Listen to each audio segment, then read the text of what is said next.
E aí, vamos falar hoje sobre uma das ferramentas mais conhecidas da análise técnica, o tal do índice de força relativa, ou, para facilitar, RSI.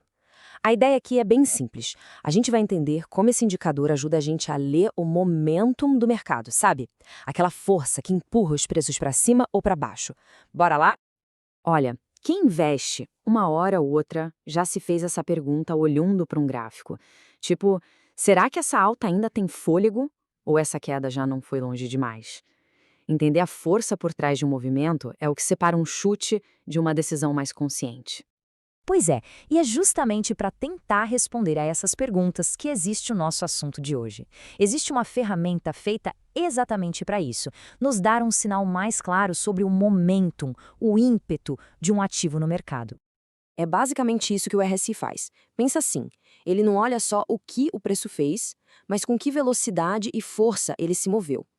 E essa análise da velocidade ajuda a gente a pegar os extremos, aqueles momentos em que um ativo pode estar esticado demais para cima, que a gente chama de sobrecomprado, ou jogado demais para baixo, o sobrevendido. Ok, beleza, já entendemos o porquê do RSI. Agora vamos para a parte prática. Como é que ele funciona? Vamos dar uma olhada na escala e na mecânica por trás desse indicador. Então, esse é o RSI, uma criação de J. Wallace Wilder. Ele é o que a gente chama de oscilador, que é um nome chique para dizer que os valores dele se movem ou oscilam dentro de uma faixa fixa. E o legal do RSI é que essa faixa é super intuitiva. Vai só de 0 a 100. E como é que ele calcula essa força toda? O RSI olha para um período específico de tempo.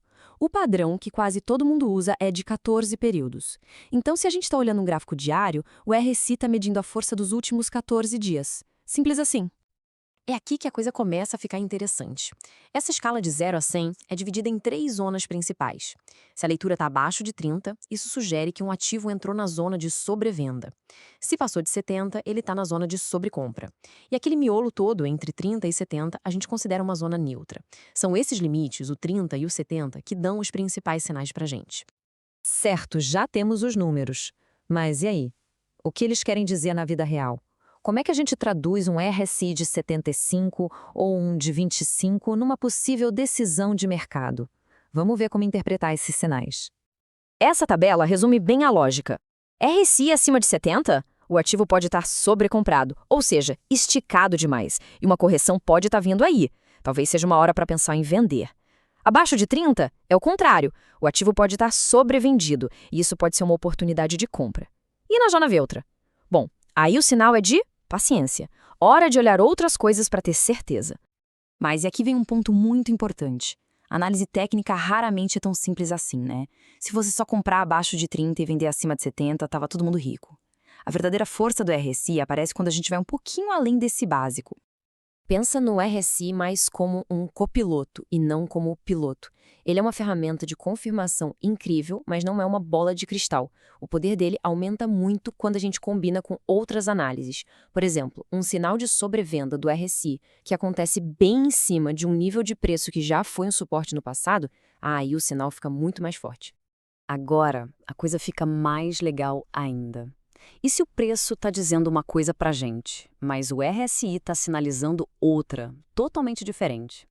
Essa discordância entre o preço e o indicador tem um nome, e é um dos sinais mais fortes que um analista pode encontrar no gráfico.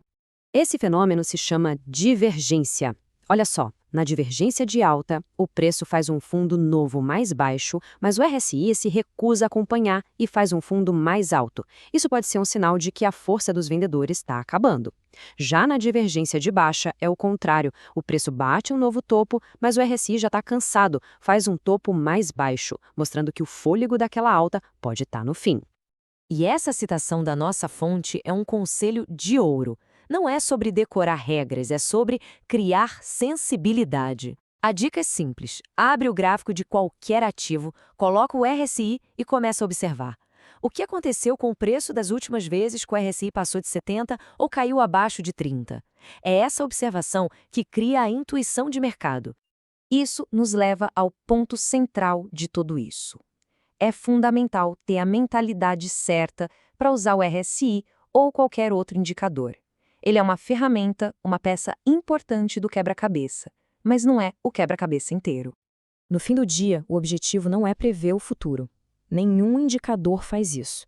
O objetivo é tomar decisões melhores com mais informação.